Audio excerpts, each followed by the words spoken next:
So I've been playing a lot of Dark Souls 3 and looking at the discussion posts about it, and what I've come to notice is that people are on average overvaluing health or vigor as a stat. I'm going to preface this by saying that I'm not the greatest Dark Souls player, I'm not a perfect Dark Souls player, and while health is important, when you're dealing with essential stats for a build, it lands near the bottom. So first thing to note is that this video deals solely with PvE. PvP is much more heavily focused on health since you're dealing with other players, but that's not something this video cares about. Second thing to note, while I am saying that health isn't as important, it is much more important for melee only builds than for caster builds. With that out of the way, let's get into it. So when playing the game, you generally want to be putting your points into stats that help you in some way. Pretty obvious, I know. Seeing a melee character putting points into attunement is idiotic. But then we need to ask ourselves, what do we mean by help? These are stats that when you go to head into a fight against a boss will help you kill them. The moment you go to step through that fog wall, you want to be set up to kill him. And here's where things get tricky because we're going to be using some assumptions. We're going to assume, going in, that we are going to have an ideal fight where we take no damage or next to no damage. In this situation, before we even step through that fog wall, every single point that has been put into Vigor is useless. It provides zero benefit to us throughout the entire fight. In fact, when you're playing the game, Vigor doesn't start providing you any bonuses whatsoever until you take a hit. Dark Souls isn't like other games which use hit-scan weapons or spam projectiles like crazy, meaning any hit we take, we have a chance to avoid or alleviate that damage. In an optimal situation, you want your stats to always be helping you in some way. When going into a fight, there are 4 aspects that can go into avoiding a hit. Parrying, rolling, blocking, and then getting hit. We're going to ignore parrying because if you're so good you can parry things, then what are you doing here? You're great at the game, go forth and do what you like. So now we deal with rolling. Done properly, you completely avoid the hit and all it cost was a small amount of stamina, which renews itself over time. This is ideal since we don't lose anything. Next is blocking. In this situation you take no damage or small amounts of damage based on his blocking capabilities, lose a large amount of stamina, but on the whole come out okay. And lastly, you take a hit which reduces your health by a significant amount and requires you to potentially use an Estus Flask, which is a limited resource. When dealing with those first 2 scenarios, the resource that's most important isn't health, it's stamina. How much can you roll? How many hits can you take blocking before your guard breaks? In these situations, health doesn't come into the equation in any significant way. Health only matters once you've failed to such a degree that you've messed up the first 2 layers of defense and have run out of options. Put simply, health only matters when you're losing. When I say losing, I don't mean you're bad, just that you've made a mistake which put you in this position. No judgments, I get hit a lot, but I've screwed up to get me to that point. But Grim, you say? You're not seriously telling players to ignore Vigor, are you? No, I'm not. I'm simply saying that on the whole, Vigor should not be a stat that you're focused on maxing as quickly as possible. Let's look at the easiest character class to level, Melee. In this situation, you focus on the fewest stats possible.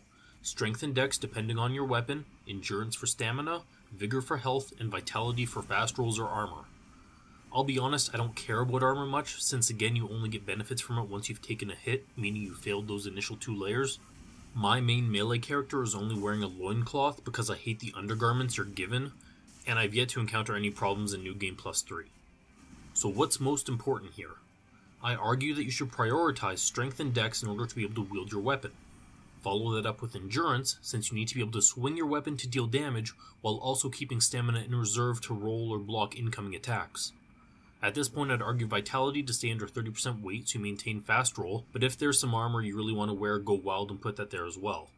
I put vitality and vigor at about the same level of importance, though if you've hit 30% roll or are confident with your 30 to 70% roll, then instead put points into vigor. Vigor should be more of a focus early game than vitality, but go with whatever suits you. If you do get into situations where you feel you just take too much damage, then by all means put points into Vigor. I'm not saying ignore it entirely. The only problems you run into are when you get to a position where you ask yourself, what's more important? Should I put points into Vigor to take more hits, or should I put those points into Strength so I deal a bit more damage while also getting closer to wielding a better shield which gives me better blocks, or a weapon which deals even more damage? I personally argue to go the Strength route, but I won't fault you for picking Health. Now let's look at a caster. These guys need health a lot less. And let's look at the worst caster to level, which is Pyromancer, because rather than focusing on either intellect or faith, they require both.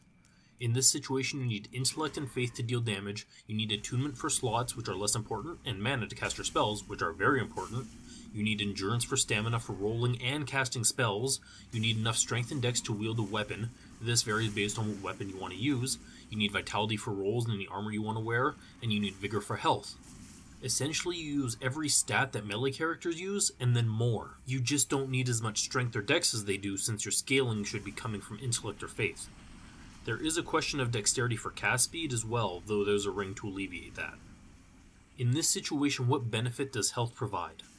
Not much of one. You need to cast your limited spells for damage, which cost mana and stamina, you need to be able to roll or block, and have to split your Estus flasks.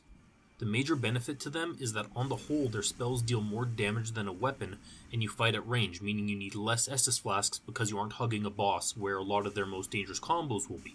Health is extremely low on the list of requirements. Again, Vigor is low on the list near Vitality, except now the list has 7 stats on it rather than 5.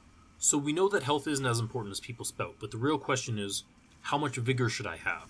And the answer is, as much as you feel you need.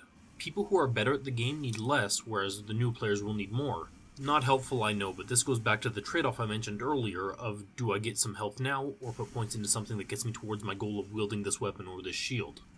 Having health lets you live longer against a boss, but if your damage is still peanuts, then the longer you're there, the more hits you're likely to take, the more Estus you're using, and Estus is a limited resource. Health is only a buffer. It keeps you alive. I deal the same amount of damage at 1 health as I do at 1000 health. The only difference is that when I hit 0 health, I'm dead and I have to try again. My go-to is that I like to be able to have enough health that I can survive a single attack rotation from a boss. If I can survive 1 rotation, then I can recover, wait for an opportune moment, then heal. This does mean that if I make a mistake twice in a row, I die. So newer players should have enough to survive maybe 2 or even 3 rotations. Whatever you're most comfortable with. My Pyromancer is currently in New Game Plus 3 and is sitting on 25 Vigor, and I've yet to reach a situation where I feel like I need more. The goal is to eventually pump it to 40, but it's not one of my priorities. That being said, my melee character is also in New Game Plus 3 and has 44 Vigor. I hope this video helps some people.